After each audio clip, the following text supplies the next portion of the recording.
कौन से entrance exams के थ्रू इसमें एडमिशन पॉसिबल है? लास्ट बैच प्लेसमेंट वाइज कैसे परफॉर्म किया? मतलब अगर आप मीडियम प्लेसमेंट या एवरेज प्लेसमेंट बता पाओ तो एडमिशन के प्रोसेस को थोड़ा और ब्रेक डाउन करके समझा दो मुझे। लेट्स से कि आपका शॉर्टलिस्ट हो गया, आपने जो एंट्रेंस एग्जाम दिया, उसके बाद अगला स्टेप क्या है? मुझे एक चीज़ समझाओ आप, जो अच्छी चीज़ें हैं, मतलब जो बिमटेक बेहतर कर रहा है, वो क्या आपको लग रहा है कि बिमटेक बेहतर कर रहा है, प्लस कहाँ और इम्प्रूवमेंट का स्कोप दिखता है आपको, या जो चैलेंजेस आप लोग फेस कर रहे हो डे टू डे लाइफ में?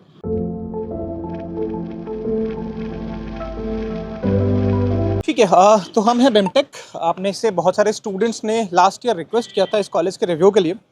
यहाँ के स्टूडेंट्स का ऐसा क्लेम है कि नोएडा, ग्रेटर नोएडा रीजन में द बेस्ट ऑप्शन है आपके पास ये, राइट? ठीक है, समझने की कोशिश करेंगे क्यों बेस्ट है ये। देखो, हमारी कोशिश ये होती है, अगर आप हमारा इंटेंट समझ पाओगे तो बेहतर तरीके से कंट्रीब्यूट कर पाओगे, पार्टिसिपेट कर पाओगे इस वीडियो में। हमारा इंटेंट ये है कि जब बच्चा अपने लिए एमबीए कॉलेज या पीजीडीएम कॉलेजेस देखना स्टार्ट करता है तो उसके पास इन्फॉर्मेशन की बहुत कमी है। तो एक तो वो प्रॉब्लम हो गया इन्फॉर्मेशन की कमी होना, दूसरा उससे भी बड़ा प्रॉब्लम है मिस इन्फॉर्मेशन का बहुत ज़्यादा होना। बहुत सारे लोग डिसीव करके आसपास, ये पूरा मार्केट ही है, इतने सारे एमबीए पीजीडीएम कॉलेजेस में, मतलब ऐसा लगता है बाजार लगा हुआ है, ये पूरा बाजार सजा हुआ है एमबीए पीजीडीएम कॉलेजेस का। तो काफ़ी कंफ्यूजिंग होता है, आप लोग उस पूरे फेज से निकल चुके हो। तो हमारी कोशिश ये होती है कि डेटा ड्रिवन होकर हम कॉलेजेस का रिव्यू करें, ताकि जब एक स्टूडेंट अपने लिए कॉलेज देखना स्टार्ट करे तो उसके पास हर वो इन्फॉर्मेशन अवेलेबल हो जिससे वो एक इन्फॉर्म्ड डिसीजन ले पाए। और व्यूअर्स से हमारी एक्सपेक्टेशन ये होती है कि देखो, वीडियो रिव्यूज़ की अपनी लिमिटेशंस होती हैं। केवल इस वीडियो की मैं बात नहीं कर रहा हूँ, इस रिव्यू की मैं बात नहीं कर रहा हूँ, किसी भी कॉलेज रिव्यू वीडियो को जब आप देखो तो जो भी क्लेम्स उसमें किए जाए, चाहे स्टूडेंट्स के एंड से किए जाए, किसी भी कॉलेज रिव्यू वीडियो को जब आप देखो तो जो भी इन्फॉर्मेशन मिले उसको वैलिडेट कर लो। मतलब जिस भी सोर्स से आपको इन्फॉर्मेशन मिले, चाहे वो एडमिशन कंसल्टेंट्स आपको इन्फॉर्मेशन दें, कॉलेज डिस्कवरी प्लेटफॉर्म्स आपको इन्फॉर्मेशन दें, किसी भी सोर्स से आपको इन्फॉर्मेशन मिले उस पर ब्लाइंडली ट्रस्ट नहीं करना है, गॉस्पेल ट्रुथ नहीं मानना है उसको। आपको उसको डेटा से वैलिडेट करना है एंड देन आपको डिसाइड करना है। और हमारी काउंसलिंग की टीम भी है, तो बिल्कुल आप रीच आउट कर सकते हो, जो कि ऑफ कैमरा बहुत सारी चीज़ें निकल के सामने आती हैं, जो चीज़ें ऑन कैमरा नहीं बताई जा सकती हैं, क्योंकि उसके अपने दिक्कतें हैं, उसके अपने रेपरकशंस हो सकते हैं। तो ऑफ कैमरा बहुत सारे स्टूडेंट्स बहुत सारी चीज़ें शेयर करते हैं, तो बिल्कुल रीच आउट करो। पूरी कोशिश हम करेंगे कि आपको एक इन्फॉर्म्ड डिसीजन लेने में हेल्प करें। इंट्रोडक्शन एक बार आप अपना दे दो। My name is Dikshant Holkar, I belongs to Indore, Madhya Pradesh. Okay, my name is Chirag Ramawat and I am from Gujarat. मेरा नाम ध्रुव गर्ग है और मैं दिल्ली से हूँ। ठीक है, Myself Devansh Kothari, I am from Kolkata. Okay. I am Kanav Gupta, I am from Delhi. My name is Dhananjay and I am from Patna, Bihar. आप पटना से हैं। परसेंटाइल क्या रहा था आप लोगों का, मतलब कैट में? मैंने बेसिकली मैं यहाँ पे जीमेट से थ्रू आया हूँ, तो अच्छा, वहाँ GMAT पे के मैं through 96 था, सीमेट भी दिया है मैंने, वहाँ पे अप्रॉक्स 88 के करीब था। तो कौन कौन से एंट्रेंस एग्जाम्स के थ्रू इसमें एडमिशन पॉसिबल है? बेसिकली जितने भी एंट्रेंस हैं, like CAT, XAT, GMAT, MAT, ये सब के बच्चे यहाँ पे आते हैं। मैट के थ्रू जो बच्चे आते हैं वो सिर्फ आरएम के लिए आते हैं यहाँ पे। और अभी IB के बैच लिए। साइज क्या है इसकी? Around 600 है, 600 के around students. है। और स्पेशलाइजेशन क्या क्या ऑफर्ड है यहाँ पे? PGDM core है, PGDM RM core है, ओके, IB है और IBM है। ठीक है। आप लोगों ने क्या लिया, मतलब डे 1 से स्पेशलाइजेशन हम ले लोग सकते हो? सब core है। हमने पीजीडीएम ले कोर्स है वो आप लोग। पीजीडीएम कोर इसका फ्लैगशिप प्रोग्राम है, राइट? ठीक है। अब तो अभी लास्ट बैच प्लेसमेंट वाइज कैसे परफॉर्म किया? मतलब अगर आप मीडियम प्लेसमेंट या एवरेज प्लेसमेंट बता पाओ तो। एवरेज प्लेसमेंट 10 to 11 लाख सही जा रहा है। एवरेज के अराउंड में गया था, 11 के अराउंड 11 तक का था। और क्वालिटी प्लेसमेंट मिल रही है स्टूडेंट्स को? हाँ, कुछ कुछ डोमेन्स में मिल रही है, जैसे मार्केटिंग में अच्छा मिल रहा है, फाइनेंस में थोड़ा सा ही मिल रहा ओके। है, ऑपरेशन में है थोड़ा सा, कि ऑपरेशन में इतनी कम इंश्योरेंस पे ज्यादा मेजर फोकस किया जाता है। इंश्योरेंस पे ज्यादा इंश्योरेंस के लिए ज्यादा इजी है, जैसे कि अभी हम आए तो समर इंटर्नशिप भी इंश्योरेंस वालों की लग चुकी है ऑलरेडी, और अभी हमारे लिए कंपनीज आ रही है फाइनेंस के लिए और उन सब के लिए, मार्केटिंग के लिए। इंटर्नशिप बहुत इंपॉर्टेंट रोल प्ले करता है, राइट? और कॉलेजेस क्लेम तो करते हैं कि पीजीडीएम का इंटीग्रल पार्ट होता है इंटर्नशिप, बट रियलिटी बहुत अलग ही हो जाती है, वो पेपर वाला इंटर्नशिप हो जाता है मैक्सिमम जगहों पे। यहाँ एक हो गया कि बाहर से आपने इंटर्नशिप ले लिया। अब एक चीज़ ये भी होता है कि आप आउटकम ड्रिवन इंटर्नशिप करो, तो वहाँ कॉलेज ने किसी तरीके का मैकेनिज्म बनाया हुआ है ताकि आप सही तरीके से इंटर्नशिप करो, डिजायर्ड आउटकम निकाल पाओ। हाँ जी, वो उनका जो पूरा एक प्रोसेस होता है, जो आपका प्रेजेंटेशन होता है, आपका अपने कंपनी में क्या काम किया, उसके बाद जो एसओपी सबमिट करना होता है हमें, ठीक है। ताकि जो भी वर्क फ्लो हो ड्रिवन रहे। मतलब एक मैकेनिज्म बनाया हुआ है ताकि वो ट्रैक कर पाए कि आपने सही तरीके से फेक सिस्टम करते हैं, लाइक कि हमने सर्टिफिकेट बनवा लिया या हमने मेल करवा लिया कंपनी से, हमने वहाँ पे गए नहीं, जो रियल लाइफ बैलेंस है हमें पता ही नहीं है कि क्या चल रहा है कॉर्पोरेट में, क्या नहीं चल रहा है। तो उसके लिए बनाया गया ताकि जो भी फेक न्यूज़ है वो उसको हम कम कर सकें। ओके, ठीक है। देखो, जरा फॉर्मल रिव्यू स्टार्ट करते हैं। हमने क्या किया ना कि रिव्यू के लिए हमने कुछ पैरामीटर्स बनाए हुए हैं जिसमें हम किसी भी कॉलेज को इवैल्यूएट करते हैं। आज एमबीए या पीजीडीएम का जो कोर्स है और उसका जो आउटकम है, जो बच्चे पास आउट होकर निकल रहे हैं, उनको लेके जो इंडस्ट्री का सबसे बड़ा कंसर्न है ना, वो ये है कि वो एम्प्लॉयबल ही नहीं है। मतलब जब कंपनीज आती हैं रिक्रूटमेंट के लिए, तो उनका ये कहना है कि जब हम जॉब के लिए जाते हैं, कि हम जॉब ऑफर करते हैं, तो हमें ऐसे स्टूडेंट्स ही नहीं मिलते हैं जो रिक्वायर्ड स्किल सेट्स को मैच कर पाएँ। अब इसके पीछे दो मेजर तर्क देते हैं वो। एक तो ये कि जो करिकुलम स्टूडेंट्स को पढ़ाया जा रहा है बिजनेस स्कूल्स में वो बहुत पहले आउटडेट हो गया था। इंडस्ट्री आज कुछ और डिमांड कर रही है, अब पढ़ा कुछ और रहे हो सिलेबस में। दूसरा, जो लोग पढ़ा भी रहे हैं वो खुद भी आउटडेटेड हैं। मैक्सिमम लोग ऐसे हैं जिन्होंने कभी इंडस्ट्री में काम नहीं किया, तो उन्हें आइडिया नहीं है कि जो थ्योरेटिकल पोर्शन है उसका प्रैक्टिकल एग्जीक्यूशन क्या होता है और रियल लाइफ इंप्लीमेंटेशन क्या होता है। तो यहाँ का सीन क्या है जो सिलेबस आप लोगों को पढ़ाया जाता है? लुक, आप इधर देखोगे तो क्लासेस में एक्चुअली प्रैक्टिकली ज़्यादा फोकस किया जाता है। मेजर फोकस जो प्रैक्टिकल वर्क होता है, स्किल्स पे, केस स्टडीज़ पे वर्क किया जाता है। प्लस इसके साथ में और भी चीज़ें ऐसी रहती है कि को करिकुलर एक्टिविटीज़ जो रहती है जो सपोर्ट करती है उसको बैक ऑफ द गेम पे। एक्सपीरियंशियल लर्निंग के अराउंड में काम हो रहा है यहाँ पे? हाँ, ओके, और फैकल्टीज के अराउंड जरा सा बताओ मुझे, फैकल्टीज कितनी सपोर्टिव है? फैकल्टीज वाइज बहुत बढ़िया है। मतलब IIM से भी फैकल्टीज है। एक्चुअल में है आईएम से फैकल्टी? हाँ, ओके, IIM अहमदाबाद की एक फैकल्टी है। क्या नाम है उनका? मिस्टर ध्रुव चक। ओके, तो वो IIM अहमदाबाद की फैकल्टी है जो अभी हमें मार्केटिंग, एडवांस मार्केटिंग मैनेजमेंट पढ़ा रहे हैं। अच्छा, जो निशा मैम है वो IIM दिल्ली से हैं। हमें मैनेजमेंट अकाउंटिंग पढ़ा रही है अभी करंटली। तो मतलब फैकल्टी जो है वो सपोर्टिव है? फैकल्टी सपोर्टिव है। इंटर्नशिप्स भी अभी मिल रही है बच्चों को। IB को, जैसे कि मैंने बताया, IB की इंटर्नशिप मिल चुकी है। पर अभी जो मेजर फोकस किया जा रहा है अभी शॉर्ट टर्म प्रोजेक्ट्स के लिए भी ना ज़्यादा इंक्लाइन कर रहे हैं, तो CCR जो रहता है हेल्प करता है उस चीज़ में। ओके, तो मतलब देखो सही तरीका तो ये है कि फैकल्टीज़ की पूरी डिटेल्स आप एक बार निकाल लो, वेबसाइट पे वो चीज़ अवेलेबल करानी चाहिए कॉलेज को, तो वो भी देख सकते हो, या NIRF पर भी जाके आप एक बार वो डेटा देख सकते डिसिप्लिन को लेकर भी थोड़ा ज़्यादा इधर स्ट्रिक्टनेस है, ताकि क्योंकि जैसे ग्रेटर नोएडा है तो नॉलेज पार्क टू, इधर बहुत सारे कॉलेजेस है, तो उस हिसाब से फिर कल्चर भी हो। उस हुड़दंग type का है। काफ़ी देख रहा हूँ मैं यहाँ हाँ जी, पे। बिल्कुल। डिसिप्लिन के मामले में सबसे स्ट्रिक्ट MBA कॉलेज आपका सबसे है। strict डिसिप्लिन के मामले ऑल इंडिया में सबसे स्ट्रिक्ट MBA कॉलेज है यहाँ पे। अच्छा, एडमिशन के प्रोसेस को थोड़ा और ब्रेक डाउन करके समझा दो मुझे। लेट्स से कि आपका शॉर्टलिस्ट हो गया, आपने जो एंट्रेंस एग्जाम दिया, उसके बाद अगला स्टेप क्या है? बेसिकली परसेंटाइल के क्राइटेरिया पे ना शॉर्टलिस्टिंग होता है। Okay. उसके बाद में जीडी तो नहीं होता है, आई गेस PI होता है। PI होता PI है। के बेसिस पे आपका शॉर्टलिस्टिंग आप लोगों का क्या एक्सपीरियंस रहा था PI में? बेसिकली क्या समझना चाहते हैं वो कैंडिडेट के अंदर, मतलब कौन राइट फिट है बिमटेक के लिए? It's very normal GD। ये जानना चाहते हैं कि मतलब कि कैंडिडेट को जनरल नॉलेज कितनी है Okay. और वो जो भी स्पेशलाइजेशन लेना चाहते हैं उनके बारे में अवेयरनेस है या नहीं? पर्सनैलिटी कैसी है और सीखना चाहता नहीं सीखना Okay. चाहता। बेसिकली क्या Okay. कितने एम्बिशियस हैं वो। मतलब ओपन टू लर्न है या नहीं है? राइट, ठीक है। फिट होना चाहिए इन्वायरमेंट, कल्चरली कल्चरली fit होना चाहिए कि और फिट हो और थोड़ा एंथुसियास्टिक हो सीखने के लिए। स्टूडेंट ड्रिवन जैसे कि ये कॉलेज है, तो ये चाहता है कि कॉलेज स्टूडेंट ड्रिवन है, तो उसका क्या मतलब है? किस तरीके से स्टूडेंट ड्रिवन? कॉलेज जो रन होता है अंदर पूरा, वो स्टूडेंट्स ही करते हैं सब रन। 12 क्लब एंड कंड्यूट है हमारे। क्लब्स एंड कंड्यूट्स डिवाइडेड है। जो मेजर कंड्यूट हमारे वो है वो CCR है, जो भी प्लेसमेंट वगैरह होती है वो हैंडल करते हैं। 12 क्लब्स आप बता रहे हो? हाँ जी, ठीक है। दूसरी आपके अलुमनाई कंड्यूट है, जो भी यहाँ के पास और बच्चे हैं जो कॉर्पोरेट में काम कर रहे हैं, वो उनकी नेटवर्किंग करती है उनसे, ओके, ताकि जो प्लेसमेंट हो, जो इंटर्नशिप लगे, वो बच्चे को वहाँ पे हेल्प होती है। ठीक है, तीसरी बीजमार्क है, जो भी आपके स्टार्टअप आइडियाज वगैरह हैं वो वहाँ पे हम पिच करते हैं। ठीक है। और वल्कन है जो आप डिसिप्लिन कंड्यूट है हमारी, डेटा के लिए, डेटा एनालिटिक्स के लिए अलग से है। ऑपरेशंस के लिए है। तो ये सारे हैं जो बच्चे ही रन करते हैं उसमें, और जहाँ पे आप पार्टिसिपेट कर सकते हैं और अपने आप को जो ग्रोथ है उसको कर सकते हैं। तो जैसे एक बच्चा आ रहा है, फ्रेशर आ रहा है, तो वो कैसे डिसाइड करे कि इन 12 में से कौन कौन से क्लब्स में से ज्वाइन करने चाहिए? बेसिकली होता क्या, स्टार्टिंग में क्या होता है कि जितने भी कंड्यूट के मेंबर हैं वो क्लास में आते हैं, आपको आप एक्सप्लेन करते हैं कि उसके में क्या है और क्या नहीं है। अगर आप उसके लिए गुड फिट हो तो उसके लिए आप इंटरव्यू के लिए आप ओके, कुछ ऐसा भी है क्या कि मैक्सिमम नंबर ऑफ क्लब्स आप कितने ज्वाइन कर सकते हो? कुछ ऐसा भी है? हाँ, 3 ज्वाइन कर सकते हो। 3 क्लब्स मैक्सिमम आप ज्वाइन कर क्लब्स सकते एंड कॉन्ड्यूट्स टोटल 22 क्लब्स एंड कॉन्ड्यूट्स है, तो उसमें से आप 2 कॉन्ड्यूट और 1 क्लब ले सकते हो। हो।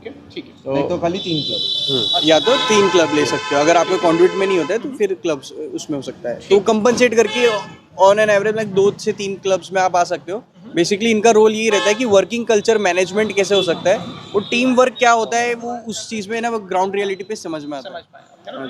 ठीक है, अब मुझे एक चीज़ समझाओ आप, जो अच्छी चीज़ें हैं, मतलब जो बिमटेक बेहतर कर रहा है, वो क्या आपको लग रहा है कि बिमटेक बेहतर कर रहा है, प्लस कहाँ और इम्प्रूवमेंट का स्कोप दिखता है आपको, या जो चैलेंजेस आप लोग फेस कर रहे हो डे टू डे लाइफ में? सो बेसिकली जो चैलेंजेस अभी फेस हो रहा है, अभी तो मार्केट पोजीशनिंग की वजह से दिक्कत आ रही है, एंड उसके बाद ही बाद में जो अपनी चीज़ें, जैसे कि आपका डिसिप्लिन का हो गया, तो डिसिप्लिन एक जो है वो चीज़ हमें सिखा रहा है कि वर्किंग प्रोफेशनलिज्म में भी हम डिसिप्लिन से कैसे हम कर सकते हैं, आगे इन फ्यूचर कैसे ग्रोथ कर सकते हैं।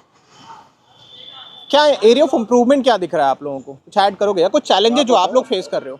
चैलेंजेस लाइक थोड़ा जैसे मार्केट में क्या अपस्किलिंग चाहिए वो सब हमें और थोड़ा डेवलप करना चाहिए। Okay. और मतलब कॉर्पोरेट में जाने के लिए जो बेसिक फीचर्स होना चाहिए कंपनी के लिए वो नीड्स रिक्वायरमेंट बहुत स्टूडेंट्स को नहीं पता होता है। ओके, तो अगर उसमें अपस्किलिंग करें तो बहुत बेटरमेंट होगा सर्टिफिकेशंस के फॉर्म में। सर्टिफिकेशंस के फॉर्म Okay. में। और हमारे टीचर्स भी हमें गाइड कर रहे हैं उस चीज़ के लिए। ओके, सॉफ्ट स्किल्स बहुत इंपॉर्टेंट रोल प्ले करती हैं, उसके अराउंड में किस तरीके का सपोर्ट सिस्टम है यहाँ पे?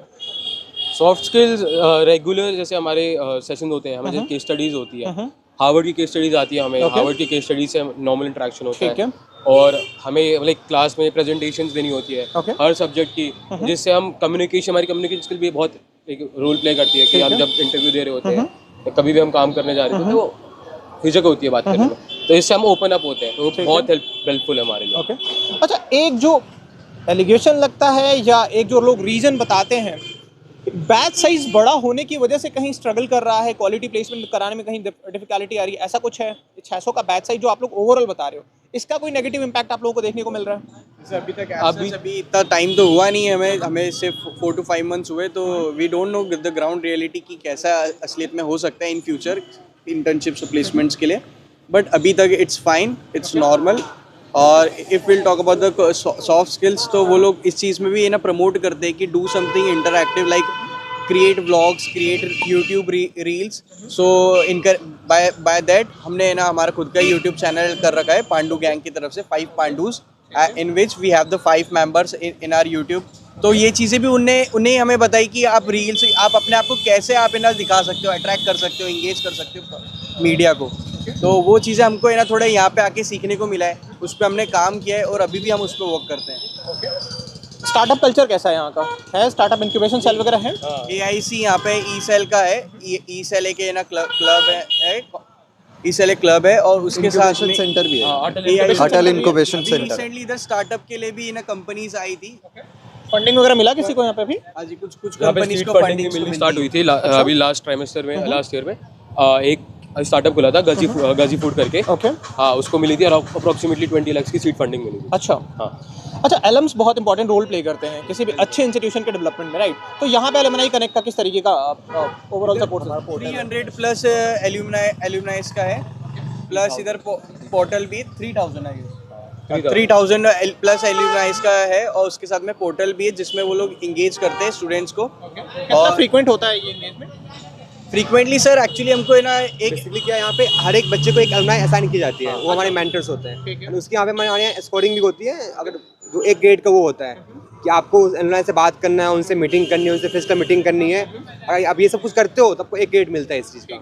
लाइक उनसे फीडबैक लेना, वो सब करना। और अभी मतलब कॉर्पोरेट में भी नीड क्या है वो ज़्यादा हमें एक्सप्लेन कर पाएंगे क्योंकि वो तो करेंटली काम कर रहे हैं। राइट। अच्छा, बैच का प्रोफाइल क्या होगा? मतलब कितने परसेंट फ्रेशर्स होंगे, कितने एक्सपीरियंस वाले होंगे? कोई आइडिया है आप लोग को, रफ आइडिया भी? हाँ जी, जो फ्रेशर्स हैं मोस्टली फ्रेशर्स हैं यहाँ पे, आपके 60 to 50% जो है वो फ्रेशर्स हैं, बाकी 30-40% जो है वो एक्सपीरियंस है।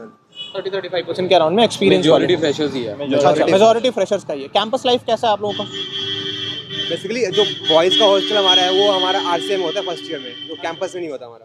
तो क्या कैंपस लाइफ तो क्या हम उतनी अच्छी नहीं कह सकते हैं इसे, क्योंकि हम कैंपस में है ही नहीं बेसिकली।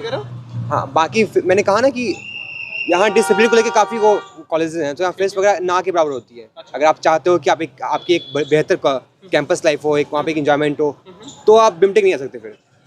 तो बिमटेक नॉट फॉर यू। ये सही एक्सपेक्टेशन होगी, पहले पता होना चाहिए आपको, राइट? बिल्कुल, कि बिमटेक में यहाँ पे ऐसा कुछ नहीं होता। अगर आप चाहते हो कि पढ़ना है हमें और कैरियर को लेकर आप सिंसियर हो, सिर्फ कैरियर को लेके, तो then I think the Bimtech is the best place for you.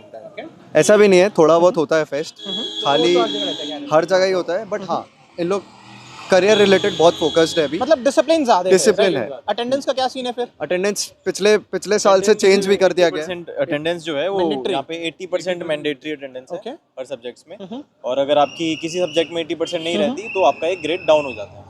अच्छा, ओवरऑल ग्रेड से डाउन जाएगा आपका एक ग्रेड। ठीक है, लास्ट सवाल मेरा होगा आप लोगों से, एक ऐसी चीज़ या मल्टीपल चीज़ें जो आप बताना चाहो, जो आपको लगता है कि स्टूडेंट को आने से पहले पता होना चाहिए, ताकि आके वो शॉक ना हो जाए कि अरे यार सोचा मैंने कुछ और था, यहाँ आके रियलिटी कुछ और हो रही है। हॉस्टल, जो हॉस्टल हैं वहाँ पे वो कैंपस में नहीं, आउट कैंपस हॉस्टल है, यहाँ से 2 किलोमीटर दूर जो बॉयज हॉस्टल कैंपस से बाहर है। कैंपस से बाहर। खाना कैसा है जो हॉस्टल का है इनका? खाना का हम ओके ओके कह सकते हैं, उतनी अच्छी भी नहीं उतनी खराब भी नहीं है as compare to other colleges की बात करें हम तो खाना ओके ओके फूड। प्लस शाम को 7:30 के बाद हम लोग नहीं निकल सकते, अलाउड नहीं है बाहर। अलाउड नहीं। सेकंड थिंग्स हम कह सकते हैं कि शाम को रात के 7 के बाद बाहर निकलना अलाउ नहीं है हमें। तो अगर आप चाहते हो कि नाइट आउट कर रहे हैं तो इसके लिए 2 दिन का प्रोसेस होता है। आपको एक बार यहाँ से साइन करवाना होता है, एक बार आपके वार्डन साइन करवाना होता है, वो 2 दिन लगते हैं, फिर आप एक रात के लिए बाहर जा सकते हो। इमरजेंसी नाइट आउट्स में भी बहुत प्रॉब्लम आती है। अगर मेडिकली आप अगर इल है तो उस टाइम पे भी आपका अगर इमरजेंसी नाइट आउट चाहिए तो उसके लिए भी आपको फॉर्मेलिटीज लेंदी है, 2-3 दिन लगते हैं और फिर उसके बाद में भी हो सकता है कि आपको रिजेक्शन मिल जाए। अच्छा, even in emergency night outs थोड़ी सी रिस्ट्रिक्शन ज़्यादा है, बट वो थोड़ा ठीक भी है, थोड़ा एरिया को देखते हुए भी। तो बस हाँ यही है, बाकी तो ठीक है। लास्ट सवाल होगा, ये ROI जो है, अगर हम ROI वाइज देखें तो ROI वाइज कैसे रेट करते हो आप इस कॉलेज को? इन्वेस्टमेंट कितना जाता है आप लोगों को ओवरऑल? हॉस्टल तो मैंडेटरी है, राइट? हॉस्टल मैंडेटरी है लेना यहाँ पे, फुली रेसिडेंशियल है। एवरेज ROI की बात करें तो वो आपका वो 65 to 75 के अराउंड रहता है आपका। मतलब 1.5 साल के करीब में लग सकते हैं आपको। हाँ बिल्कुल, क्योंकि जो हम लोग ने वहाँ पे पे करते हैं वो अराउंड 18 to 19 लाख रुपए पे कर रहे हैं विद 18 to 19 लाख रुपीस आप पे कर हॉस्टल पे कर रहे हैं हम लोग। तो अगर हम यहाँ की एवरेज प्लेसमेंट की बात करें तो वो आपकी बिटवीन 10 to 12 है, तो इसके अकॉर्डिंग आपका 70 to 75 के ROI रहता है आपका।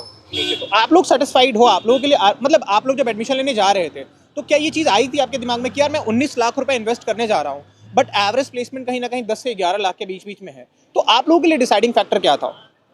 देखिए बेसिकली होता क्या है ना कि कुछ लोग कॉलेज से क्या होता है कि उनकी जो हाई प्लेसमेंट वो ज़्यादा होती है, मीडियम लो होती है, तो उनका एवरेज बढ़ जाता है। बट यहाँ पे क्या है कि ये जो गैप है वो गैप काफ़ी ज़्यादा नहीं है, वो गैप कम है। तो 10 की 12 की जो एवरेज वो एक्चुअल एवरेज हमारी है वो मिलती है। दूसरी बात है कि जो प्लेसमेंट होती है वो क्वालिटी ऑफ प्लेसमेंट होती है, जो भी अच्छे कंपनी है वहाँ पे बच्चे को जो हायर की जाती है और एज ए मैनेजर वहाँ पे असाइन किया जाता है, तो क्वालिटी प्लेसमेंट बढ़िया है। तीसरी बात, जो नोएडा के लोकेशन में अगर आप कॉलेज देख रहे हो तो सबसे बेस्ट कॉलेज यहाँ के लिए है।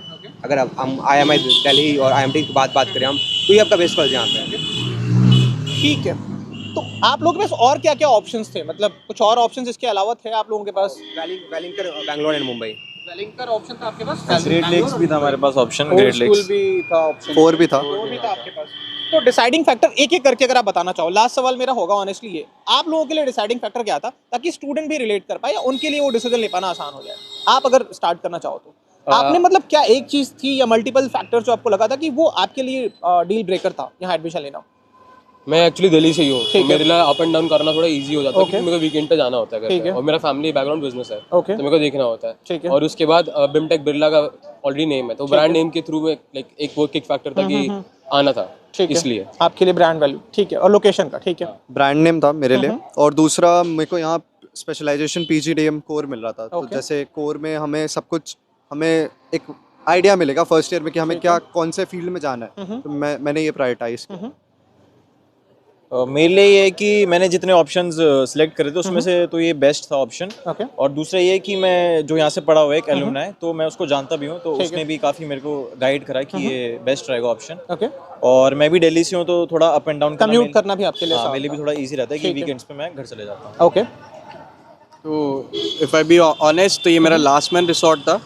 Actually the thing was like कि मेरे पास में IMI का भी ऑप्शन था, फोर्स स्कूल का भी ऑप्शन था, तो IMI दिल्ली का ऑप्शन था, IMI भुवनेश्वर का ऑप्शन था और फोर्स स्कूल का ऑप्शन था। बट फोर्स स्कूल में मुझे डेटा एनालिटिक्स मिल रहा था, but I want to specialize in marketing, तो वो बहुत ज़्यादा ना डिफरेंस क्रिएट कर रहा था, इस वजह से मैंने बिमटेक को मैंने प्रायोरिटाइज किया। आपके लिए?